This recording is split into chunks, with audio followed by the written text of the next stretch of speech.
கெட்டி அவியல் பண்ண போகிறேன். அவியலுக்குள்ள காயெல்லாம் நறுக்கி வச்சுட்டுருக்கேன். ஓகே, இது இப்போ சத்திக்கெல்லாம் பண்ணுற மாதிரி கெட்டி அவியல். சேனை கஷ்ணத்தை முன்னால் போட்டு.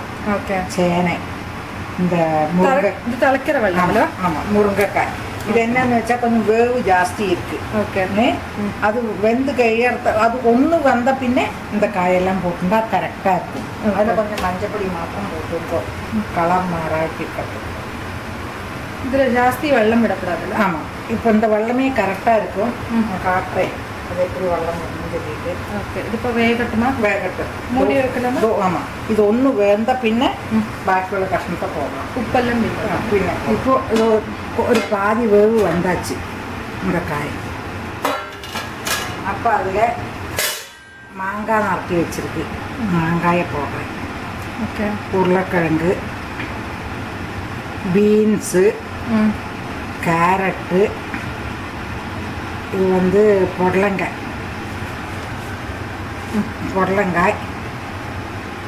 வாழைக்காய், மஞ்சள் பூசணி, மத்தம் ரெண்டும் சொல்லுவாள். அது ரெண்டும் போடுறேன்.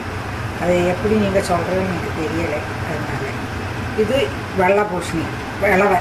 ஓகே, அதையும் போடுறேன். போட்டுட்டு 2 கருவேப்பிலையும் போட்டு மஞ்சப்பொடியும் போட்டு. மஞ்சப்பொடி கொஞ்சம் போட்டிருக்கேன், ஆனால் லைட்டாக கொஞ்சோடையும் போட்டிருக்கேன். ஓகே, அதுக்கு வேண்டிய உப்பும் போட்டுட்டு மூடி வச்சு விடுங்க. இப்போ இந்த காயெல்லாம் போடணும்னு எல்லாமே போடணும். ஆமாம், எல்லா காயும் போட்டால் நல்லது. இந்த மாதிரி எல்லா காயும் போட்டால் நல்லா இருக்கும் அவியல். நல்லா இருக்கும். ஆமாம், எல்லா வாசனையுமா நல்லா இருக்கு. இது வேகட்டும், ஜாஸ்தி வெள்ளம் விட்டுண்டா அந்த இதில் வேகட்டும். இனி பெரிய வேலைയൊന്നും இல்லை. அதில் இனி அந்த தேங்காயும் பச்சை மிளகாயும் சாய்ச்சி போடுறதா இருக்குது. ஓகே, தயிரும் போடணும். அப்போ இது வேகட்டும். எனக்கு காட்டுறேன். சரி, இந்த தேங்காய் கொஞ்சம் தாராளமாக தேங்காய் எடுத்துவோங்க. இப்போ 1 கப்பு தேங்காய் இருக்குமா? 1 கப்பு தேங்காய் இருக்கும். ஒரு மூடி வச்சுங்க, 1 கப்பு சொல்லட்டப்போ ஒரு மூடி தேங்காய் இருக்கும். அதில் 2 கருவேப்பிலை நான் எல்லாத்துலேயும் போடுற பழக்கம், அது மாதிரி போடுறேன். எங்களுக்கு இப்போ தான் எருவு வேணும், அதனால பச்சை மிளகாயும் 1 வரமிளகாயும் 2 பச்சை மிளகாயும் போட்டிருக்கேன் இந்த அவியலுக்கு. ஆனால் காரம் வேணும்னுள்ளவா கொஞ்சோடையும் சேர்த்து போட்டுவோங்க. இதை அதிகம் வெள்ளம் விடாதக்கி அரைச்சுட்டு விட்டுருவோம். வெள்ளமே விடாதக்கி அரைச்சிருக்கேன். ரொம்ப மெய்யாட்டமாக அரைக்கேண்டா. நம்ம பொறுத்தூளுக்கெல்லாம் போடுவோம் இல்லையா, அதை விட கொஞ்சம் கூடி அரைச்சா போயிடும். இப்போது காயை நல்லா வெந்தாச்சு. ஓகே, இதில் கேஸ் வச்சுருக்கோம். இல்லை, வச்சுருக்கேன். அந்த தேங்காயை போடுறேன்.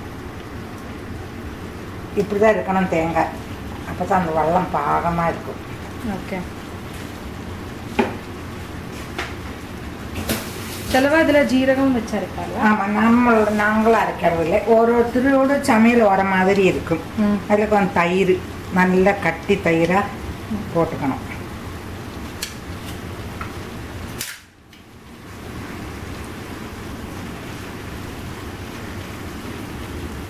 வெள்ளம் இப்படி இல்லாதக்கு வச்சுக்கணும், அப்போ தான் கட்டியாகும். ஓகே, அவ்வளோதான், வேறு அவ்வளவுதான் உள்ளது. இதில் இனி கருவேப்பிலையும் போட்டு வெளிச்செண்ணெய் போடணும், அவ்வளோதான். ஓகே, ஒரு பொடுத்தல் மாதிரி இருக்கும். நான் கருவேப்பிலை போடுறேன், தேங்காய் எண்ணெய், வெளிச்செண்ணெய் அதுவும் கொஞ்சம் போடணும். அதுக்கு தான் வாசனை தான். அதுக்கு கடைசியில் தான் விடப்படும்ல? கடைசியில் தான் விடலாம், வேறு பொரிச்சு கொட்டுறது ஒன்றும் கிடையாது. அதனால் இது இந்த மாதிரி வச்சா நல்ல கட்டி அவியலாச்சு. ஓகே, இதில் அந்த மாங்காய் இல்லாதப்போ? மாங்காய் இல்லைன்னா இந்த அம்ச்சூர் பொடி போட்டுவோங்க. ஓகே, அதுவும் இல்லைன்னா கொஞ்சம் புளி வேணும்னா கொஞ்சமாக அது வேண்டாம், கொஞ்சம் புளிப்பு தயிரை விட்டுண்டா கூட போயிடும். ஓகே, அது தயிரும் இல்லைன்னா அதுவும் இல்லைன்னா அப்படி பண்ணா போயிடும். இது கட்டி அவியல். ஆக்சுவலா நாங்கள் ஒரு கஷ்டம் வெல்லம் போடுவோம். எங்களுக்கு அந்த மதுரம் வேணும். அந்த புளி, உப்பு, எருவு எல்லாத்தையும் அது சரியாக்கும், பேலன்ஸ் ஆகிடும். இல்லை நீங்கள் வெல்லம் இல்லாத துள்ளி சுகர், ஓகே, அதை ஆட் பண்ணாலும் போடும். ஓகே, இது இப்படி உதிராக இருக்கும். முன்கூட்டியே வேணா வெல்லம் போட்டுக்கலாம்ல? முன்கூட்டியே போட்டுக்கலாம். நான் மறந்து போயிட்டு அதனால இப்போ காய் வேகறதே. ஆமாம், காமிக்கிறேன். அவியல் சூப்பராக இருக்கே, வாசனையா. அதான் இதுதான் சத்யா அவியல். நான் வேற பவுலில் போட்டு வச்சிருக்கேன். அவியல் பரிமாறுற விளம்பரத்தில் வச்சிருக்கேன். ஓகே, எல்லாரும் என்ஜாய் பண்ணுவோம். எல்லாரும் என்ஜாய் பண்ணுவோம். சாப்பிட்டு